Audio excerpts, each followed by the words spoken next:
Wondering how your mindset affects your life? How to bring more energy into your business and life? Millions of people around the world ask these same questions daily.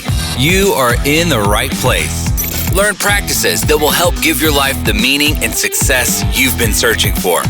Welcome to the Charge Podcast, teaching you how to create habits around real goals every day. Practical life advice from those who made it. Here's your host, Gary Wilbers.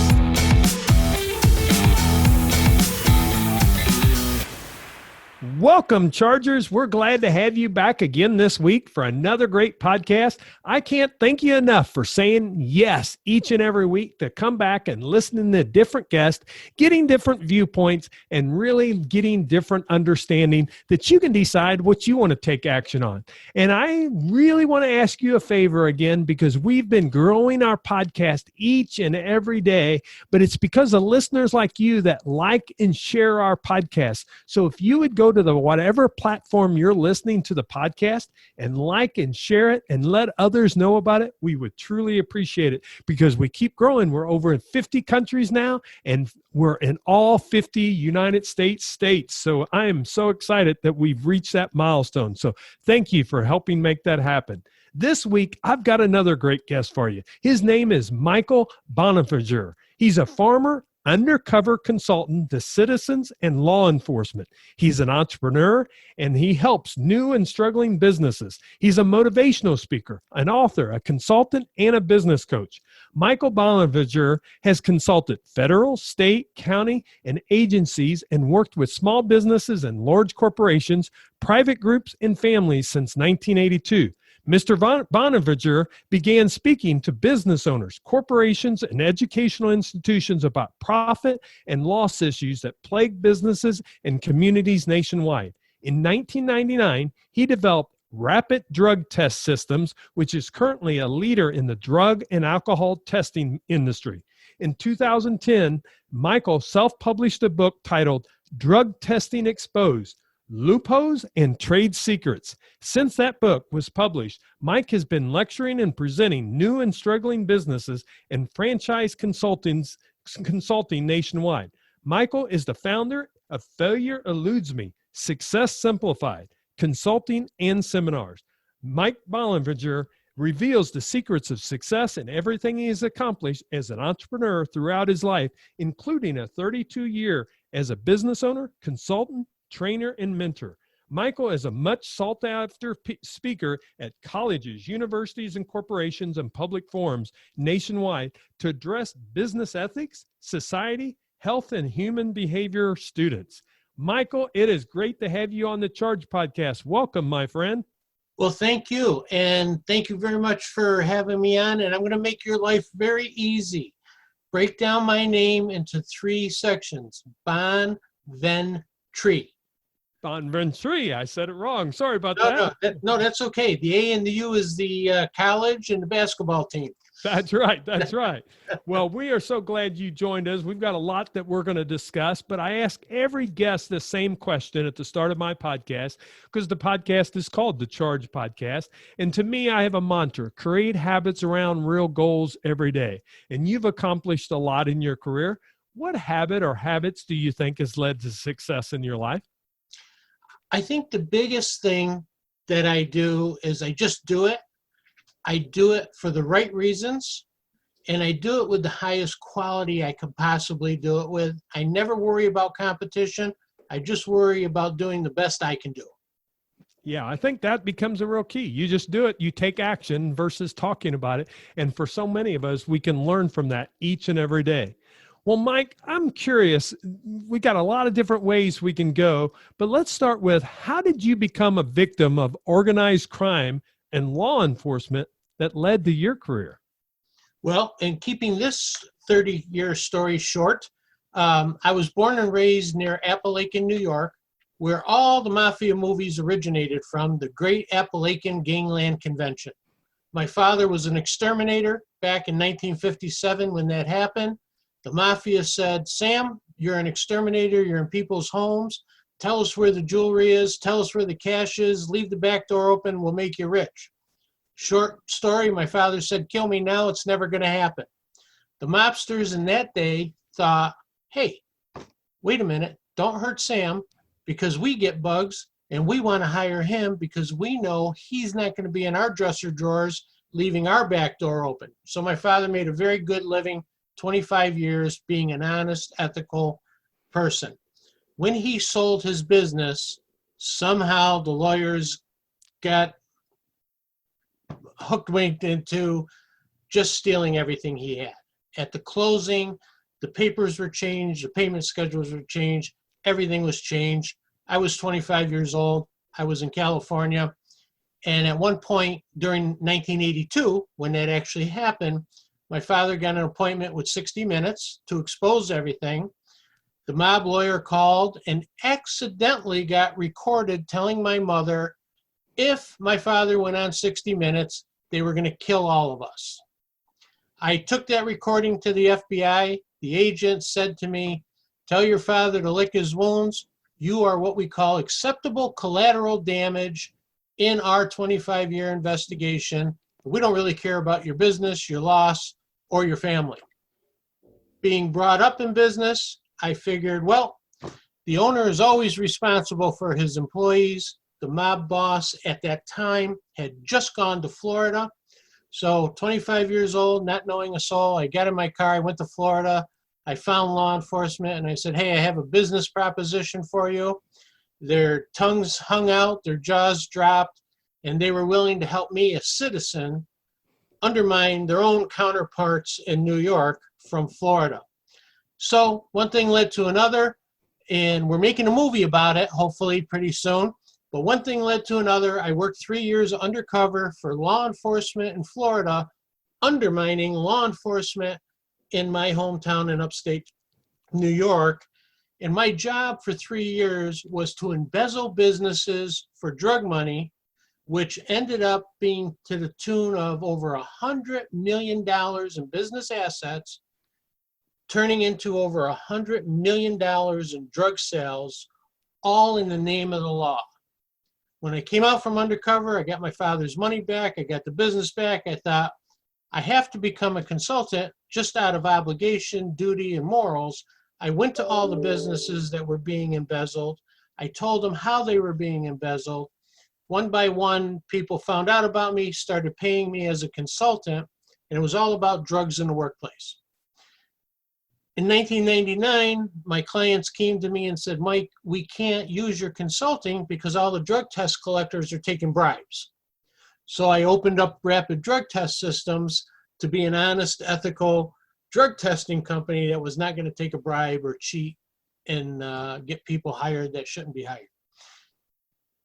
In 2009, during President Bush's recession, I had over 500 national clients, railroads, airlines, trucking companies, national entities. During the recession, they were all calling me saying, Mike, we can't use you as a drug tester because you're too ethical, you're too moral, everybody's in rehab, we can't fly planes, we can't run railroads, we can't run our trucking companies. Would you please turn your head a little bit and let's get these people hired and keep them on the job? So I called my wife, who's an attorney, who reminds me every day she can divorce me by noon tomorrow. I said, honey, we can't do this anymore. And she said, okay, when you come home tonight, we'll talk about it over dinner. And I said, no, actually, I already sent the notices out. I canceled over 500 clients. And she said, what are you going to do now? You do know I'm a lawyer and I can divorce you by tomorrow afternoon. Well, she also has a great sense of humor and great faith in me. So we opened up Lady Law Publishing, a publishing company, and I wrote a book called Drug Testing Exposed, Loopholes and Trade Secrets to talk about why I could no longer go to sleep at night operating as necessary to get through this recession. I thought I was going to blackball myself in the industry. The book came out on Amazon. People were calling me, not only from all over the country, but New Zealand, Australia, the UK, saying, geez, we didn't know there was anybody ethical in this industry. Can you do our work? So when I go around the country, I introduce myself. I say, take a picture because you're about to meet the only man who's spent 38 years trying to put himself out of business, and I just can't figure out how to do it. That is interesting, Mike. Thanks for sharing that. Wow. Wow. I'm impressed they did that in such a short time. Exactly. You did that in a short amount of time. So I have to ask, there's multiple ways that we could go that's there, but let's go to the, kind of the area that I think you're really interested in is rehabilitation. Why does it only have that single lasting successes that you've seen in the industry and what you've experienced? Well, we've always heard follow the money. Rehabilitation is a great concept. It's a great idea, but it can't work unless you involve the family, the enablers, the friends. Everybody that goes to rehab comes out clean. Whether you go to a $100,000 Malibu rehab or a $10,000 local rehab, or I put you in my cellar and just keep you clean for 90 days, you're coming out clean. Once you leave with your certificate, what is grandma going to do? Enable you some more? What's your brother who's on drugs going to do? Influence you some more? What are your friends going to do? So the key to rehab, they're all good. Everybody graduates clean, but they graduate on the last day of the payment. If it's a 30-day program, you're going to graduate. If it's a 60-day program, you're going to graduate. Everybody graduates the last day of the payment. The aftercare is the key. The single-digit, long-lasting results always come from the families who are willing to sacrifice, get educated, and take the hard road to keeping their loved ones clean afterwards. Yeah. So my job is educating. Now, we don't charge for our consulting. I do charge for the drug test to make sure they're staying clean, but my philosophy in life is like talking to you. If I have knowledge that will save your loved one's life and you don't have $5, what am I going to say? Let them die? I have this gift. I have this experience. It's my obligation under my moral code to share it with as many people as I can. Now, we do make money. And what I found over the years is the people who can afford it write me thank you checks so much bigger than I would have ever thought of charging, so that I could help the ones who can't afford it. Yeah. And you're making a difference there and really making an impact with those families. And I can see that is the support factor in anything. It doesn't matter if it's business, it's your support factors in business, in your home life. If we have that support factor, we're able to get so much more accomplished. I mean, you've admitted that in your story, your opening story that you shared with us, those support factors of what's allowed you to succeed over the years. And educate support factors. Yeah, exactly. So share with me, you work with Mike Bonventre, and he's a world former DEA agent. And give me again, what's the definition of a DEA agent? The Drug Enforcement Agency. Yeah. Mike Levine was a undercover international agent in the war against drugs. He spent his entire career being told by the suits in Washington, don't stop the drugs from coming to the United States. What are you doing? We don't make money winning wars. We make money fighting wars, Mike. And on my website, there's actually a live undercover video of Mike Levine in Mexico working with a Mexican general to bring drugs into Mexico and then into the United States. And Ed Meese, our former attorney general, exposed him while he was undercover in Mexico, almost got him killed. He gets back to Washington. He says, what's going on? And they said, Mike, we're trying to pass NAFTA. Don't embarrass the Mexicans. Let the drugs flow into the United States. So Mike worked on an international level. I worked throughout the United States, and we were constantly being told, don't do your job. Don't ruin the budgets. Don't ruin our job security. So Mike is a New York Times bestseller. I'm self-published. At one point, people were mistaking me for him and him for me. So I emailed him about a book that he wrote called Fight Back, which was out of print. And he sent me a nasty email saying, you don't know what you're doing. Don't even get involved with this. Don't use my name. Stop getting me mixed up with you. So I antagonized him for about 7 or 8 months through emails. And one day he called me and he said, are you in your office? And I said, yes. And he said to somebody, go now. So I figured, here comes the summons server and my divorce papers tomorrow. What he did is the UPS guy came in, he republished his Fight Back book, dedicated it to me, and said, what do you want from me? And now we're friends. We do radio shows. People call him. He refers them to me. And we have a plan. Mike wrote about it. I was doing it. That's how we got interchanged. We can clean up drugs in any neighborhood in 72 hours or less. We can do it anonymously and usually under $30. It just infuriates law enforcement and infuriates the DEA because we're killing their budgets. They have to investigate things for months and years. Mike and I just want to deter it, get rid of it. It's business, like any other business. If the customers won't come, the drug dealers won't come. So another thing that I do is try to teach people how to think differently. When you read a newspaper article, and here's my best example, is the newspaper article in my community read, 7 kingpins arrested with $100,000 cash, 2,800 packets of heroin. So you and I and the average person read that headline and we go, great job, law enforcement. What a great job they did. Well, read that same headline as a drug dealer. 7 job openings, $100,000 a night, 2,800 customers desperately need their fix of heroin. Get everybody you can to that city. But guess what? There's 10 other drug dealers saying, hey, get everybody you can to that city. So while we're placating the citizens and the taxpayers with these great headlines, we're actually inviting the problem to become bigger and worse in our communities. That's from an insider. Sure. So what changes then? What do we have to change as a community or a society to make the changes? We have to change the reward system. You don't get budgets by putting yourself out of business.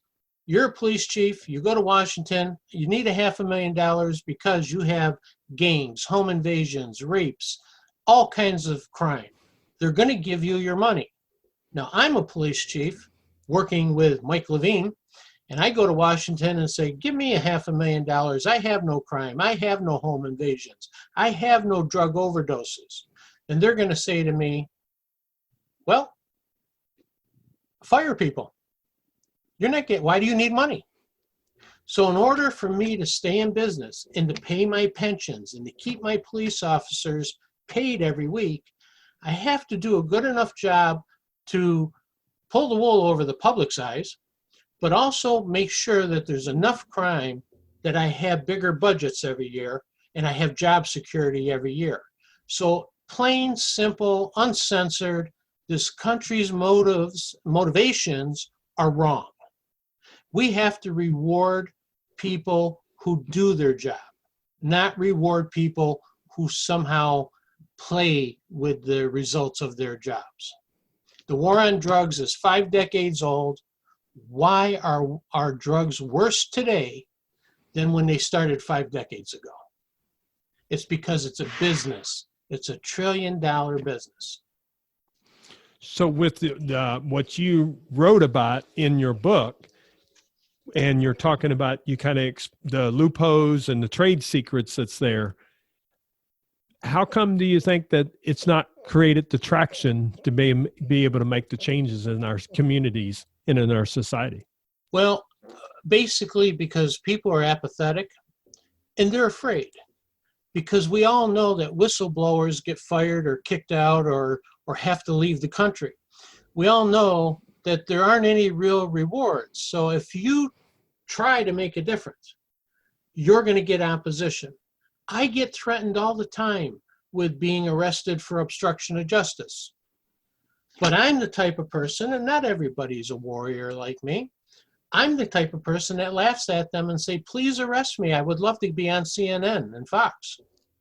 So, fear creates fear. I'm not afraid. I was a victim. My life was threatened. I have nothing to lose. And guess what? 38 years later, nothing's happened to me. But the average citizen is afraid to oppose their tax-paid public servants. I'm not. I remind them constantly, you work for me, I don't work for you. So when you go out and you're speaking, and you said you do some consulting work as well as a business coach, what do you work with within organizations then when you're working with them? Well, I don't work with organizations because organizations are pretty controlled. Non-for-profits have criteria. They have funding restrictions. I am uncensored. I say what I need to say. So the corporations that I work with are the ones who can't run their businesses or are financially strapped because they have to drug test 15 people to find a negative one. I teach them how to make the drug testing program pay for them. So they're not going to pay for 15 people who are going to fail. The 15 people are going to pay for themselves and be reimbursed only if they pass. Saves thousands of dollars. Then we teach them how to look out for the warning signs of drug users in the workplace. When I was undercover, it didn't take much to steal everything a corporation had. If I found a guy who smoked a $5 joint a week, I could get him to take anything his boss had because I would threaten to embarrass him in front of his priest, his mother, his grandmother. So, hey, you smoke a joint? I want that $2,000 generator. It's hooked to my truck tomorrow night. So, and I also have had the pleasure or displeasure of making police chiefs retire, detectives retire, even judges step back because investigations go forever and they're sometimes motivated by publicity and politics. I'm the type of person that calls them into my office and says, look, time to retire or I'm going public. So what it takes to turn this country around is citizens getting involved in their own jobs, their own neighborhoods, and their own schools. Well, you talk about one of the things that you created was a consulting and seminar was kind of Failure Eludes Me, Success Simplified. Is that part of that process or is this a separate? Well, that's part of the process. I work with a lot of ex-cons and ex-drug addicts. People who you and I would never hire in a million years once we looked at their resume and their police record. So we want them off of welfare. We want them to stop robbing people, but we don't want to hire them and give them jobs. So I teach ex-cons how to start their own businesses and become entrepreneurs. And many, many times we spend less than $100.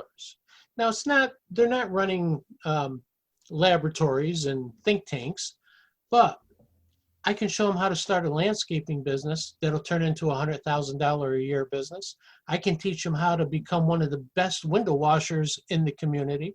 I can teach them how to start a tattoo parlor without a lot of overhead. I can teach them how to become barbers without a big investment through mentorship programs. One of the big things I have is I don't know if I could rehabilitate as a criminal, as a former criminal.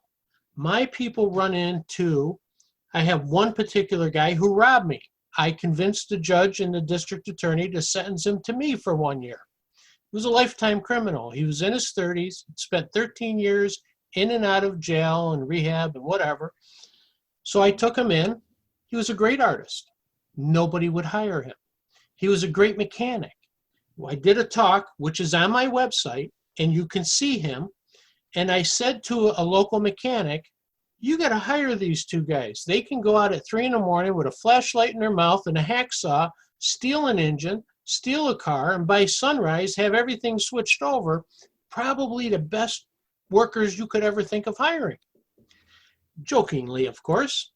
At the end of the talk, he was talking to these two gentlemen, and a very, very wealthy woman said to her friend, if he hires one of those guys, I will never bring another car to him again. So I turned around and said, ma'am, if he doesn't hire one of those guys and their kids are hungry next week, I'm going to give them your address first. You want them off welfare. You want them to get a job. You want them to stop robbing people, but you're going to threaten to put the person who hires them out of business. And then the other problem they have is everywhere they go, they have a record. So if your son or your daughter finds out you have an ex-con working on your house, they're going to rob you blind knowing that you're going to blame the ex-con.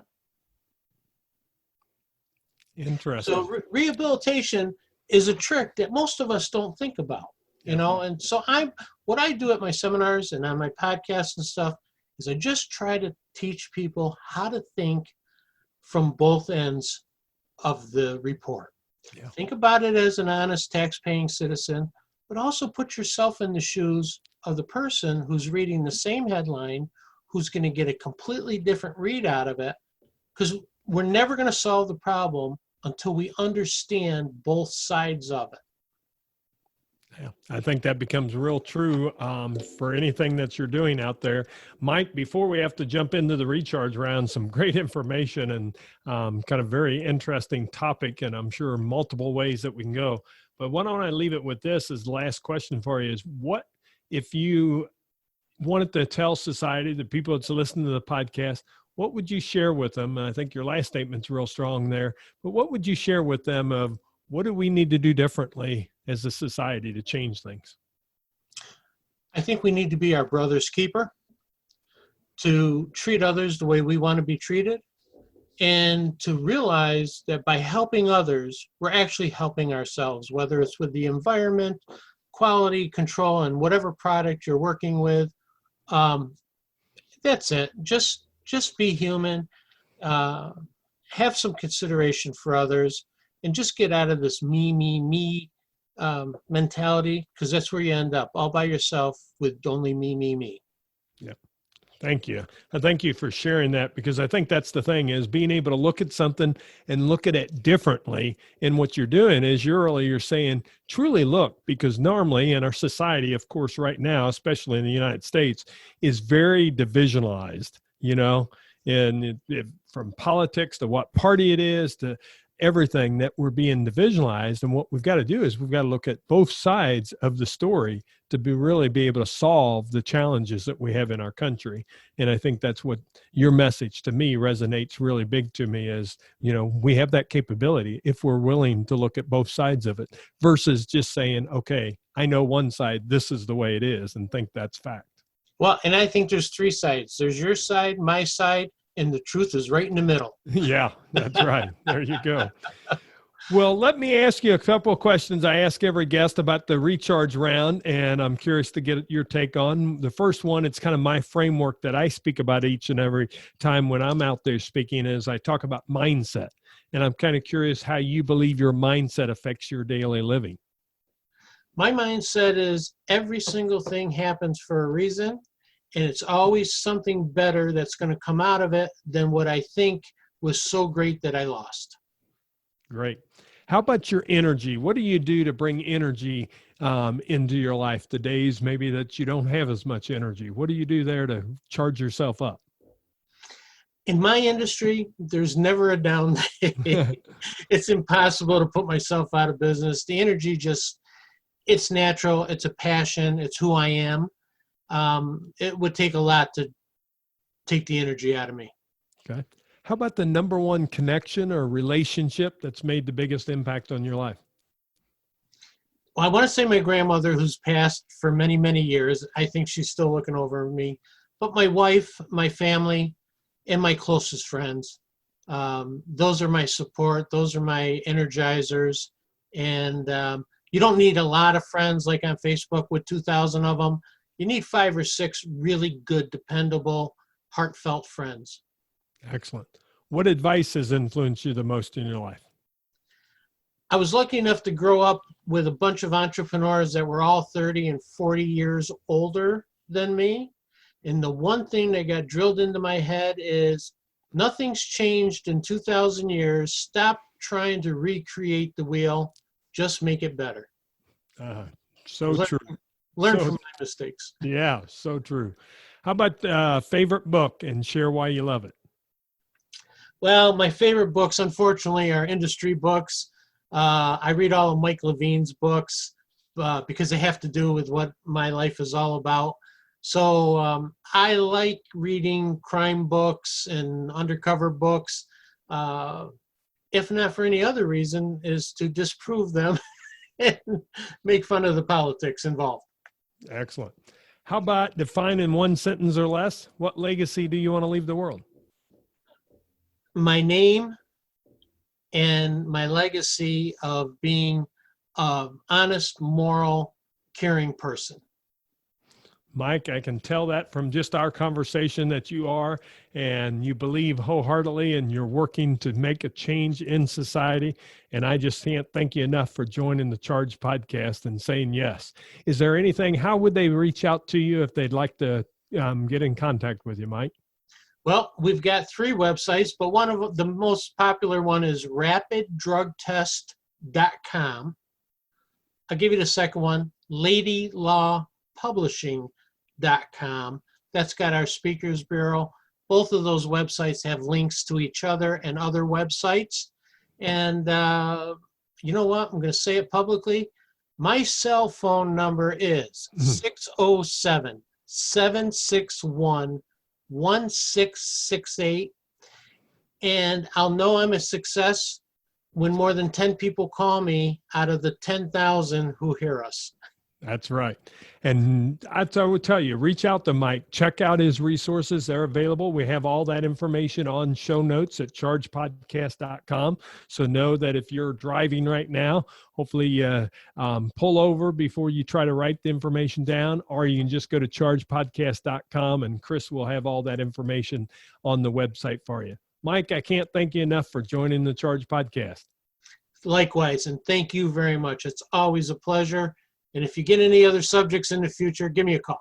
Sounds great. Chargers, I hope you learned something from this. Mike's got a great take and really thinking about how the challenge is with our drugs in our society, that there's really a couple different ways and a couple different viewpoints that we really need to look at. And how can we make a change ourselves?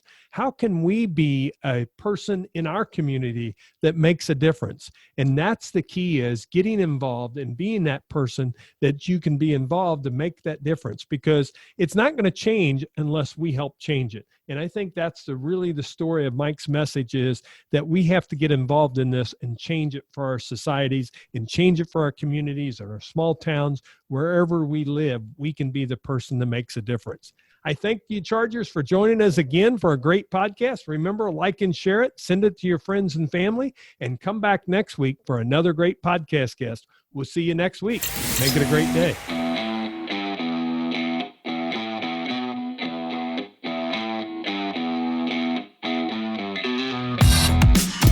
This podcast is ended, but your life doesn't just stop.